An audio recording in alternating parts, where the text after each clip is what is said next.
Assalamualaikum Pak Dwika. Waalaikumsalam Pak Agus. Ya, saya dapat informasi hari ini Pak Dwika mau mengadakan coaching. Ya Pak. Nah, Pak Dwika ini kan sebagai coach ya, sedangkan Pak Ridwan sebagai coach ya. Lalu ada beberapa tahap Pak dalam coaching kita hari ini. Yang pertama nanti yang sekarang ini adalah pra supervisi, lalu yang kedua adalah ada yang namanya observasi, lalu yang ketiga adalah pasca observasi atau pasca percakapan. Nah, ini untuk menyingkat waktu, Pak, ini kita langsung saja, Pak ya. Ya Pak. Nah, Bapak Dwika sebagai coach ya, saya ingin bertanya yaitu tentang kompetensi coaching apa yang ingin dikembangkan terhadap Bapak. Ya Pak. Terima kasih Pak. Kompetensi coaching yang ingin saya kembangkan yaitu tentang presence Pak, yaitu hadir penuh. Karena dengan hadir penuh, saya akan bisa berusaha memahami penyampaian masalah dari coaching, sehingga memberikan suasana yang nyaman nih Pak, untuk coaching bisa menggali ide untuk penyelesaian masalahnya. Ya, betul sekali Pak. Jadi kehadiran kita penuh untuk mendengarkan curhatan dari coach itu memang sangat penting Pak. Lalu ini Pak, ada lagi yang ingin saya tanyakan, yaitu tentang kompetensi yang mana yang secara spesifik yang ingin diobservasi Pak Dwika pada coaching hari ini Pak. Kemampuan yang pengen saya observasi itu Pak terkait tentang pengajuan pertanyaan berbobot Pak. Ya, pertanyaan berbobot ini yang mengiring nantinya coach untuk ini Pak ya, dalam diskusi itu Pak ya. Nah, selanjutnya Ya Pak. satu lagi terakhir sebelum kita observasi, saya sudah ingin melihat bagaimana proses observasinya. Ini pertanyaan terakhir, ketercapaian dari tujuan pengembangan yang dilakukan oleh Pak Dwika sebagai coach terhadap coach yaitu Pak Ridwan itu kira-kira apa Pak? Jadi indikator ketercapaian saya Pak, yang pertama itu prinsip coaching melalui alur tirta Pak. Yang mana identifikasi nih Pak, melalui pertanyaan-pertanyaan berbobot tadi untuk menggali-begali potensi yang ada pada coaching, sehingga coaching bisa menyelesaikan masalahnya sendiri. Dan juga dengan 3 prinsip coaching tadi, apabila menghadirkan pesan yang nyaman sehingga coaching bisa mengungkapkan permasalahannya secara luas, menurut saya itu indikator pencapaiannya. Maka prinsip coaching tadi bisa berjalan dengan baik. Ya, luar biasa Pak yang disampaikan Pak Dwika kaitannya dengan tujuan yang ingin dicapai yaitu melalui seperti dengan alur tirta tadi. Nah, langsung saja Pak, saya persilahkan untuk Pak Dwika untuk melakukan coaching. Silakan Pak. Ya Pak, terima kasih atas waktunya Pak. Assalamualaikum Pak Dwika. Waalaikumsalam Pak Ridwan. Pak Dwika, lagi repot nggak nih? Kan? Enggak nih Pak, lagi santai nih Pak. Emang kenapa nih Pak? Kok kayaknya murung Pak? Saya ini mau curhat sedikit nih Pak Dwika, tapi memang bukan hal penting sih. Enggak apa-apa Pak. Apa Pak yang bisa saya bantu Pak? Begini loh Pak Dwika, kan Pak Dwika tahu sendiri hari Senin kemarin ada supervisi kebetulan hari kemarin itu Senin itu saya yang disupervisi oleh kepala sekolah. Pada saat kepala sekolah melakukan supervisi, sepertinya beliau enjoy saja di dalam kelas. Tapi ternyata setelah pembelajaran selesai, saya diundang ke ruangan gitu Pak. Jadi masalahnya apa nih Pak? Bisa diceritain nggak Pak? Lebih spesifik apa nih Pak yang Bapak rasain? Mungkin saya bisa bantu Pak.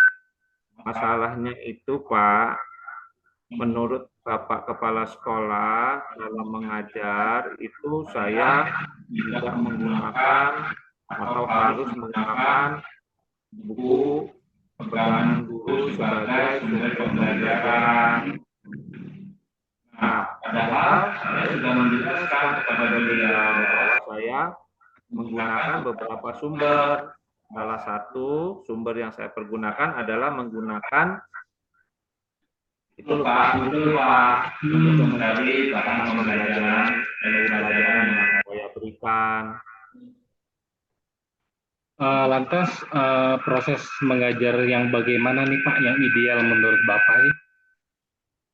Kalau melihat dari proses pembelajaran sih, sepertinya dengan menggunakan Google, anak-anak itu lebih banyak sumber pembelajaran yang dia peroleh. Tapi ya itu tadi Pak, memang saya akui saya tidak menggunakan buku pegangan guru atau buku cetak dari sekolah Pak. Dan mungkin Bapak Kepala Sekolah kurang menghendaki hal itu. Oh, lalu bagaimana Pak tanggapan Pak Kepala Sekolah dari respon Bapak tadi Pak? Saya melihat pada saat waktu pembelajaran kan Pak Bapak Kepala Sekolah itu cukup mengikuti pembelajaran. Jadi memang seperti yang saya katakan tadi, memang saya tidak menggunakan buku ajar yang atau buku cetak yang ada di sekolah, gitu loh Pak. Kenapa Pak nggak pakai buku teks nih Pak, buku cetak? Saya melihat kalau pakai buku cetak itu anak-anak terbatas Pak ininya, apa pengetahuannya, karena materinya tidak menyebar gitu loh Pak, tidak luas. Makanya saya menghendaki anak-anak menggunakan Google untuk mencarinya melalui HP. Sebenarnya udah bagus sih Pak pakai Google ya kan ada sumber-sumber belajar baru nih Pak. Ya. Bagaimana Pak hasil Bapak tadi mengajar pakai Google tadi Pak? Kalau dibilang hasil, saya merasa anak-anak sudah cukup nyaman Pak. Tapi memang ketika mereka mencari bahan ajar dari Google itu memang kelas terkadang ada ribut Pak. Begitu Pak. Jadi seperti itu ya Pak ya. Uh, Terus bagaimana Pak perasaan Bapak sekarang? Setelah saya dipasang di ruangan kepala sekolah itu, jujur Pak, saya ada rasa tidak nyaman, ada rasa khawatir, ada takut ada ketersinggungan dari Bapak Kepala Sekolah setelah saya menjabarkan apa yang menjadi alasan saya menggunakan IT atau mencari pelajaran melalui Google. Itu Pak yang saya rasakan saat ini. Seperti itu Pak ya, karena nggak nyaman tadi Pak ya dipanggil karena Bapak pakai sumber belajar yang lain ya Pak. Iya. Ya, padahal dengan Bapak menerapkan sumber belajar itu kan artinya Bapak udah kreatif nih Pak dalam menghadirkan media pembelajaran baru ya Pak ya, selain dengan buku teks. Kalau menurut saya sih Pak, bisa dijelasin nggak Pak, apa nih Pak rencana Bapak ke depan Pak, yang akan Bapak terapkan? Rencana saya ke depan, pertama ya saya mau ketemu dulu lah dengan kepala sekolah, ingin mengulang lagi menjelaskan duduk permasalahannya karena saya khawatir beliau tersinggung. Yang kedua, mungkin saya akan mensosialisasikan kepada anak-anak bahwa ke depan kita akan memadukan antara IT atau Google dengan buku cetak pembelajaran dalam kelas. Langkah yang Bapak ambil itu udah tepat sekali Pak. Saya setuju Pak dengan ide Bapak. Ya, terima kasih Pak. Ini alhamdulillah kalau sudah curhat ini rasanya lega Pak. Terus apa nih Pak komitmen Bapak dalam melakukan hal itu Pak? secepatnya Pak, mungkin tahun ajaran depan saya sudah bisa melaksanakan itu lagi.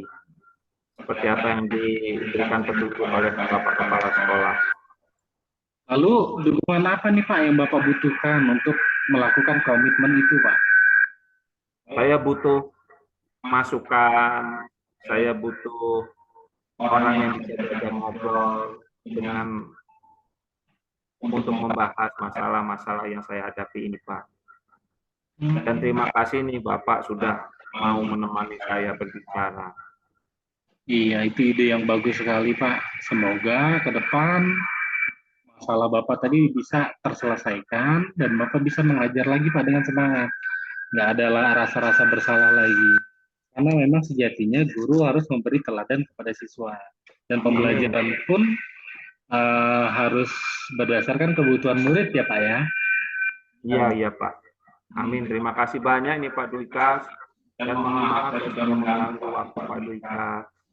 Nggak apa-apa Pak. Terima kasih sudah menjadi pendengar yang baik.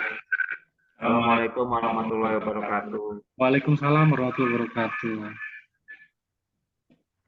Ya, luar biasa apa yang dilakukan Pak Dwika, yaitu sebagai coach, dan Pak Ridwan sebagai coach. Saya melihat di situ kolaborasinya berjalan dengan baik.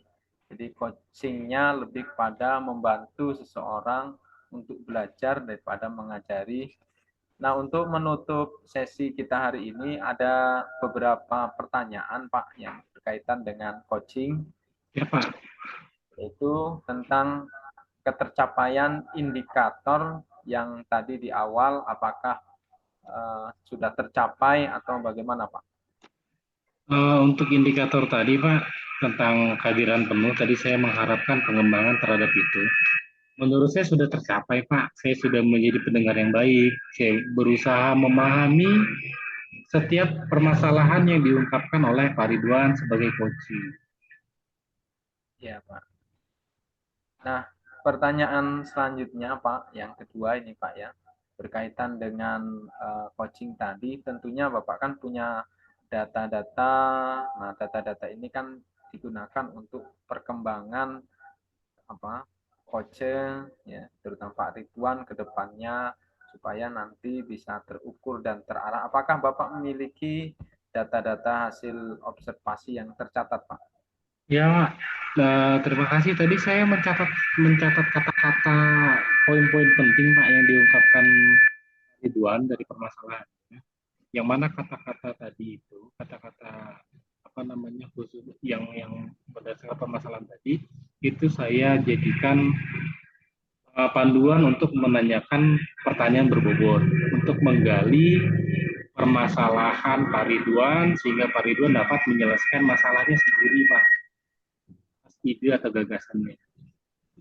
Ya, ini pertanyaan yang terakhir Pak, yang mungkin penutup pada sesi kali ini, yaitu berkaitan dengan tadi kan kompetensi yang dikembangkan sudah Pak ya. Nah, nanti ke depannya apakah Bapak mengharapkan ada kompetensi yang lain yang bisa dikembangkan Pak Ridwan sebagai coach Pak? Ya, saya sih ingin lagi Pak, lebih ingin memperdalam tentang mengajukan pertanyaan berbobot Pak. Itu penting dalam menggali potensi coaching agar dapat mencari solusi atas permasalahannya. Sangat luar biasa sekali Pak apa yang dilakukan Pak Ridwan dan Pak Dwika. Nah, saya rasa ini sangat menginspirasi saya sebagai pengamat. Jadi mendapatkan pelajaran yang luar biasa. Saya rasa cukup Pak ya untuk sesi coaching kita hari ini ya Pak. Ya, saya tutup dengan membaca Alhamdulillah. Assalamualaikum warahmatullahi wabarakatuh. Waalaikumsalam warahmatullahi wabarakatuh. Terima kasih banyak Pak Agus. Terima kasih banyak Pak Ridwan.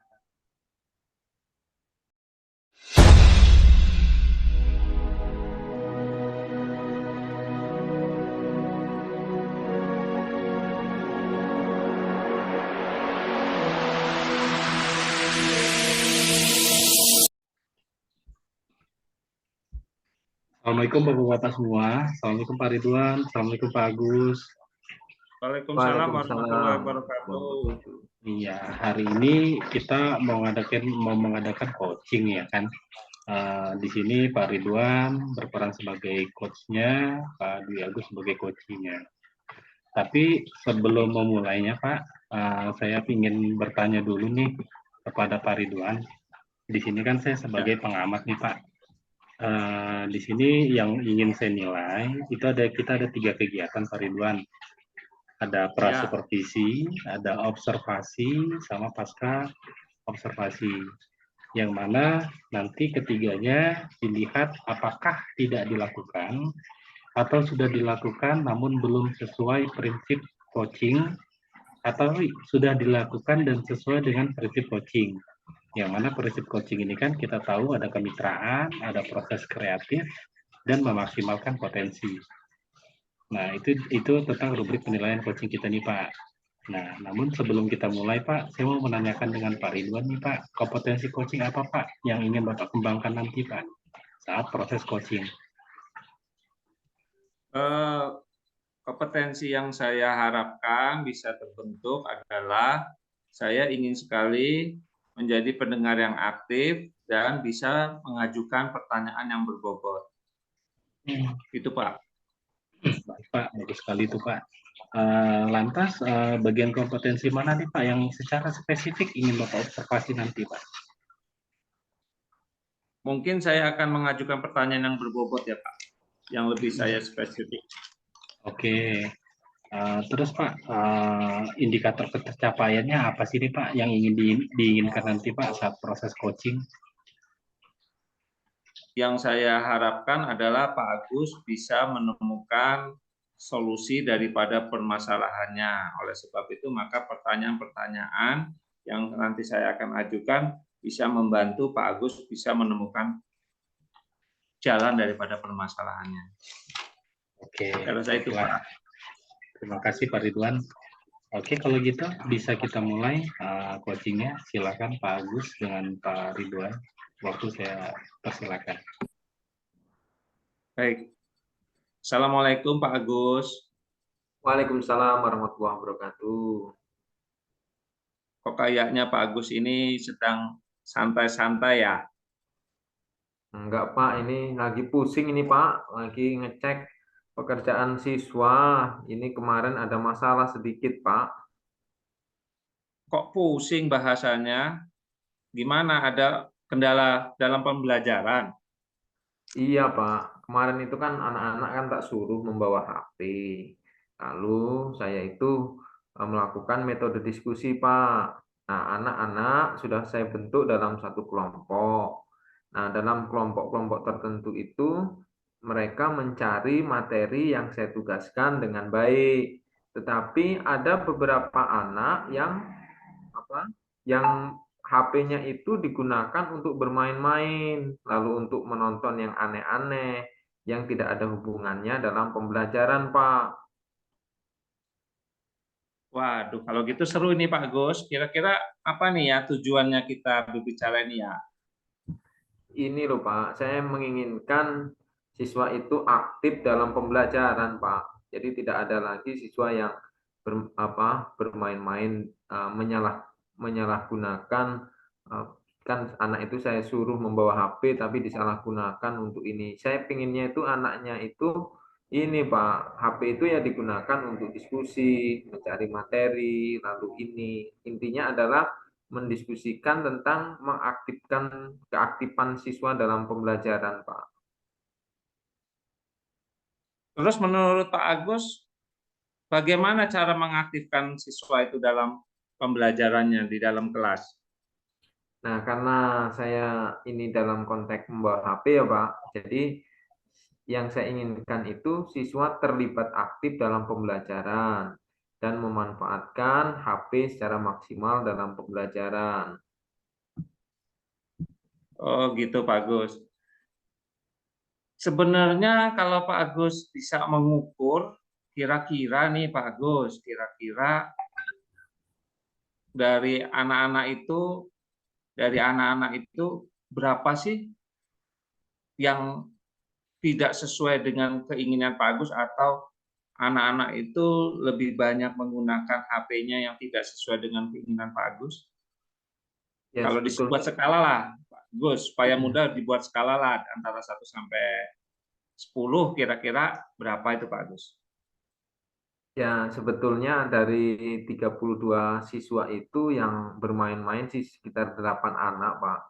Cuman kan yang 8 anak itu kan yang namanya ada yang berdiskusi lalu 8 anak itu membuat keributan, itu kan diskusinya menjadi tidak nyaman, Pak. Nah, kalau menurut saya anak-anak itu dalam belajar itu baru mencapai pada skala 6, Pak. Skala 6, wah berarti masih ada tugas ya Pak Agus kalau gitu yang harus kita lakukan. Terus Ya, kalau Pak. menurut Pak Agus nih, kalau misalnya hal itu dilakukan perbaikan, kira-kira langkah apa nanti ke depannya Pak Agus yang akan Pak Agus lakukan? Nah, mungkin kalau ke depannya saya melakukan diskusi kembali, membawa HP itu mungkin nanti saya akan merubah ini Pak, apa susunan dari kelompok itu. Jadi yang 8 siswa tadi yang bermain-main itu akan saya masukkan ke dalam kelompok-kelompok yang lain. Ya, dengan seperti itu mungkin dengan berpisahnya 8 orang tersebut tidak menjadi satu. Setelah itu nanti mereka bisa aktif dalam mencari materi dan berdiskusi dalam suatu kelompok, Pak. Untuk ukuran keberhasilannya nanti bagaimana Pak Gus? Karena kan itu ada percampuran antara anak yang memang tidak konsentrasi dengan anak-anak yang konsentrasi. Itu bagaimana nanti Pak Gus? Nah, untuk tingkat keberhasilannya itu saya menilainya, Pak, yaitu ketika siswa yang tadinya eh, ribut mungkin, lalu setelah itu setelah dibaurkan dengan kelompok yang siswa yang lain, dia tidak ribut. Nah, itu salah satu bentuk keberhasilannya, Pak. Jadi siswa itu sudah bisa aktif itu. Oh iya iya iya. Saya paham Pak Agus, paham. Berarti Pak Agus sudah siap untuk melaksanakan program-programnya tersebut. Nah, kira-kira Pak Agus ini selanjutnya kira-kira langkah ke depannya apa nih yang harus Pak Agus tempuh nih agar memudahkan apa yang menjadi keinginan Pak Agus?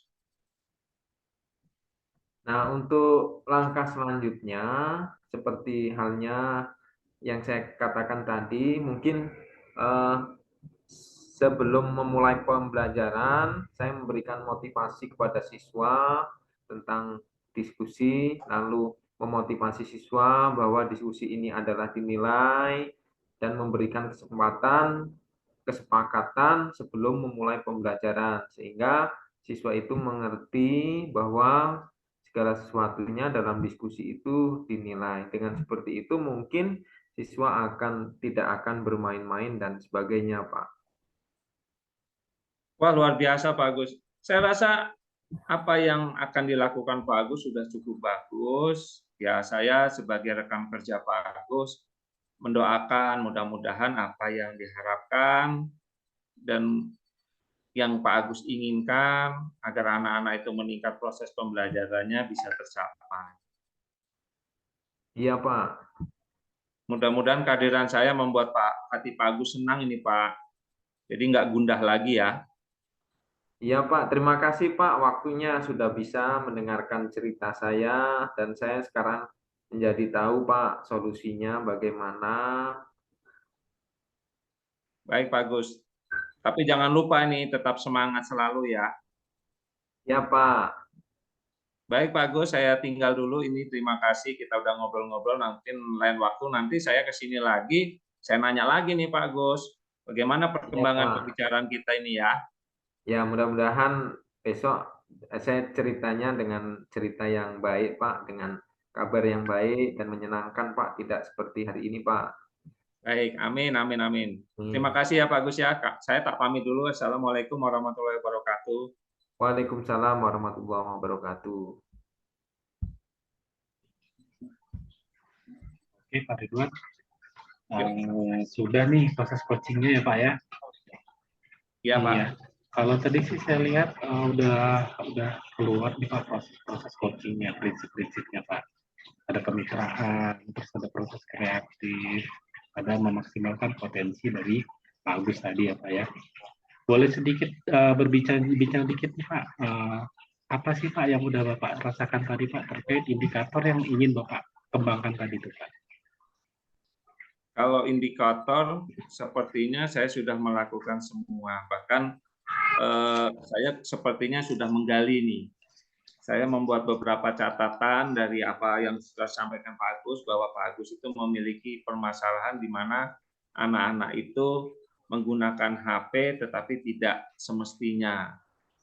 Kemudian sudah ketemu atau Pak Agus memiliki keinginan untuk memperbaiki proses pembelajarannya dengan dibentuknya kelompok.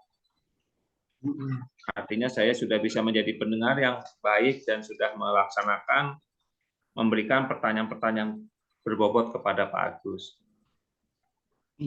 Lantas Pak, dari catatan-catatan tadi, Bapak kembangkan menjadi pertanyaan berbobot tadi ya Pak ya, untuk menggali, ya Pak.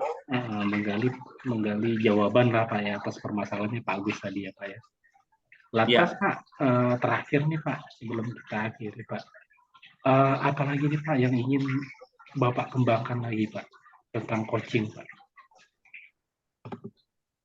Kalau saya ke depannya tentunya akan lagi bertemu dengan Pak Agus ini. Mencoba melihat perkembangannya bagaimana nih. Apa yang tadi sudah kita bicarakan, apakah bisa diterapkan atau tidak. Dan saya berdoa mudah-mudahan sih hasilnya, Pak. Itu Pak. Yang sejati Bapak berarti kan artinya ada proses berkelanjutan di situ ya Pak ya. Mudah-mudahan berhasil, Pak Agus juga semakin semangat dalam pembelajaran. Terima kasih Pak Ridwan atas sesi ini. Terima kasih Pak Agus. Assalamualaikum warahmatullahi wabarakatuh.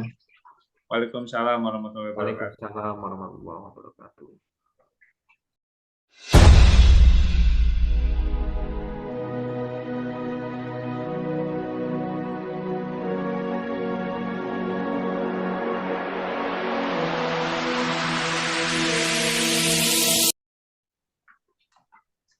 Baik, assalamualaikum warahmatullahi wabarakatuh. Waalaikumsalam warahmatullahi wabarakatuh. Gimana kabarnya Pak Agus hari ini? Alhamdulillah Pak, sehat. Sehat ya. Pak Agus, hari ini kita akan melakukan kegiatan yang disebut dengan coaching. Pak Agus siap? Siap Pak.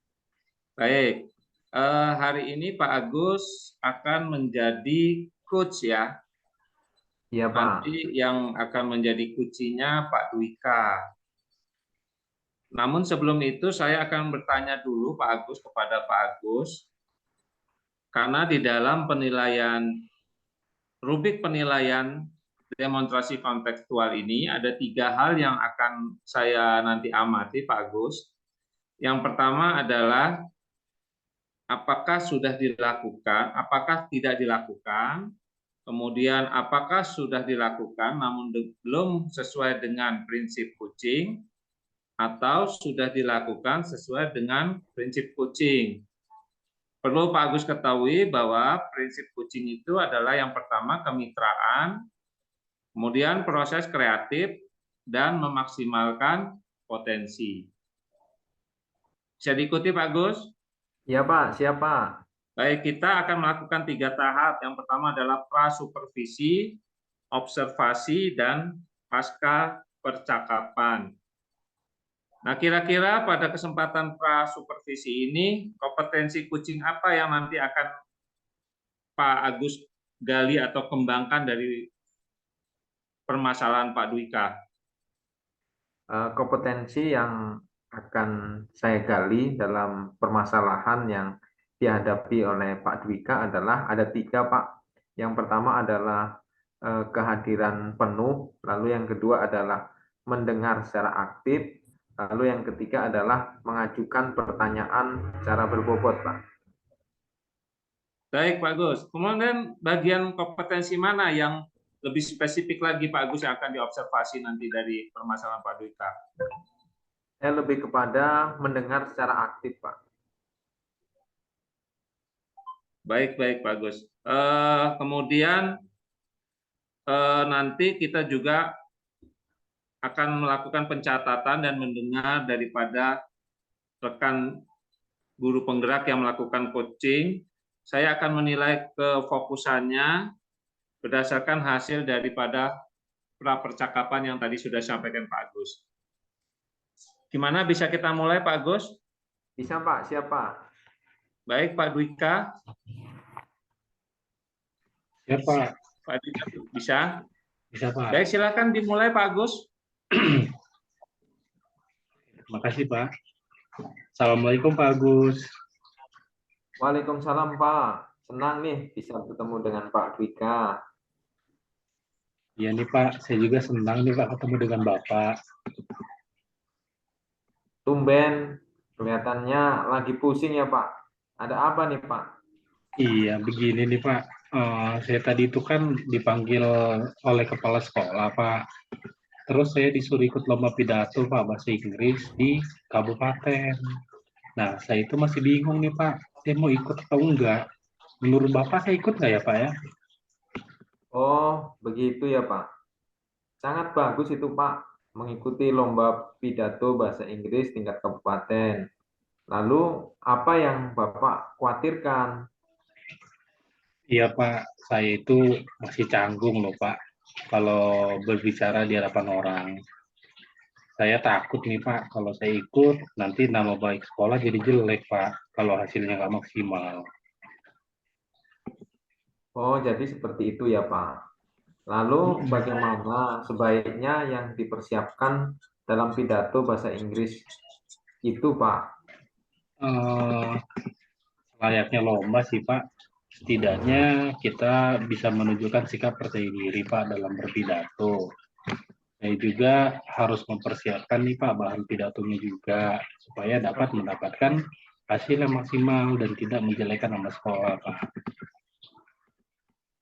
Oh, begitu Pak ya. Jadi untuk dapat percaya diri dan mempersiapkan bahan pidatonya, lalu apa yang perlu Bapak lakukan Pak? Mungkin saya perlu berlatih nih Pak, untuk meningkatkan rasa percaya diri itu Pak, agar nggak canggung nih Pak saat nanti saya berpidato. Dan saya juga perlu mempersiapkan bahan pidatonya sesuai tema yang dilombakan Pak. Wah, mantap betul itu Pak. Terus apa lagi nih Pak yang perlu dipersiapkan dalam meningkatkan rasa percaya diri dan menyusun naskah pidatonya? Saya itu perlu mencari referensi lagi nih Pak, berarti Pak dalam menyusun naskah pidato. Mungkin saya akan mencari referensi dari internet maupun buku-buku di perpustakaan. Kalau untuk melatih rasa percaya diri, saya mau mencoba melakukan pidato nih Pak di dalam kelas maupun nanti di depan guru-guru gitu Pak. Wah, luar biasa berarti Bapak sudah mempersiapkan hal-hal seperti itu. Lantas, ada strategi lainkah yang memaksimalkan persiapan lomba pidato tersebut? Siapa yang dapat membantu Bapak? Nah, rencana saya sih Pak begini Pak. Kan Bapak pernah nih Pak ikut lomba pidato ya Pak ya tahun lalu ya Pak. Saya itu Iya, ingin ya. belajar nih Pak sama Bapak untuk mempersiapkannya Pak. Boleh nggak nih Pak? Wah, sangat boleh sekali Pak. Saya sangat antusias membantu Bapak. Terus, apalagi nih Pak, langkah yang dilakukan oleh Bapak? Ya Pak, setelah saya memperdalam ilmu dari Bapak nih Pak tentang berpidato, rasa percaya diri saya kan semakin meningkat nih Pak. Dan naskah pidato tadi sudah jadi. Mungkin saya akan mencoba Pak berpidato saat upacara bendera Pak hari Senin depan. Supaya dapat melatih saya dalam berbicara Pak di depan publik, di depan anak-anak gitu Pak. Oh ya Pak, dipersilahkan Pak. Artinya Bapak sudah mulai mendapatkan solusinya nih dan membuat langkah-langkah dalam menggapai tujuan Bapak, yaitu meningkatkan performa dalam berpidato. sehingga Bapak sudah benar-benar siap mengikuti lomba pidato bahasa Inggris di tingkat kabupaten. Selanjutnya, bagaimana dengan tindak lanjut yang akan Bapak lakukan setelah membicarakan semua ini, Pak? Nah, saya akan segera berdiskusi kalau begitu Pak dengan kepala sekolah untuk menjawab jika saya bersedia. Selanjutnya, saya akan menyusun naskah pidato bahasa Inggris sesuai tema lombanya Pak. Baru setelah itu, saya akan mencoba berpidato Pak di depan guru-guru. Dan selanjutnya saya akan mencobanya saat upacara bendera. Saya juga akan membuat rencana kerjanya nih Pak, supaya memudahkan saya dalam penerapannya dan mendapatkan hasil yang maksimal Pak saat lomba nanti. Ya Pak, memang seperti itulah sejatinya. Guru pun harus menjadi pembelajar sepanjang hayat. Saya siap membantu Bapak juga. Saya harap dengan berlatih yang gigih, sehingga Bapak lebih yakin dalam mengikuti lomba tersebut. Mudah-mudahan hasilnya maksimal, Pak. Sebaiknya segera Bapak lakukan alur maupun rencana yang sudah Bapak gagas tadi. Ya Pak, besok saya akan segera menemui kepala sekolah untuk membicarakan lomba dan persiapannya Pak. Terus semangat Pak, saya yakin Bapak bisa. Ya Pak, terima kasih Pak. Wassalamualaikum Pak. Waalaikumsalam. Semangat Pak. Ya Pak.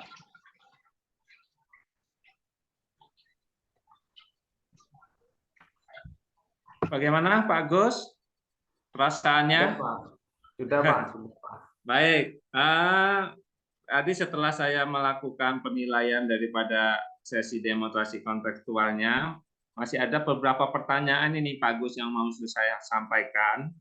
Iya, Kira-kira Pak. menurut Pak Agus apa yang Pak Agus cita-citakan atau kompetensi apa yang tadi dari supervisi yang mau Bapak gali itu sudah tercapai Pak?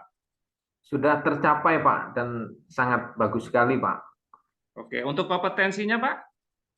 Kompetensi tadi yang saya kembangkan itu yaitu sebagai pendengar aktif, lalu saya mencoba untuk hadir secara penuh, lalu mengajukan pertanyaan yang berbobot, dan semuanya itu sudah tampak Pak, sudah bagus Pak. Berarti sudah mengikuti alur daripada coaching model Tirta ya, sudah ada tindak lanjut ke depannya ya Pak Agus ya? Ya, sudah Pak, sudah. Oke, saya rasa cukup Pak Agus, ini hasil penilaian saya dari 3 hal yang tidak dilakukan, sudah dilakukan, maupun yang sudah dilakukan dengan proses kemitraan, proses kreatif, memaksimalkan potensi, saya rasa sudah bisa kita tangkap tadi. Saya rasa cukup ya Pak Agus. Ya Pak, siap. Sudah selesai proses coachingnya. Pak Dwika mudah-mudahan bisa lebih nyaman lagi. Ya Pak, terima kasih Pak. Baik, saya akhiri. Assalamualaikum warahmatullahi wabarakatuh. Waalaikumsalam warahmatullahi wabarakatuh.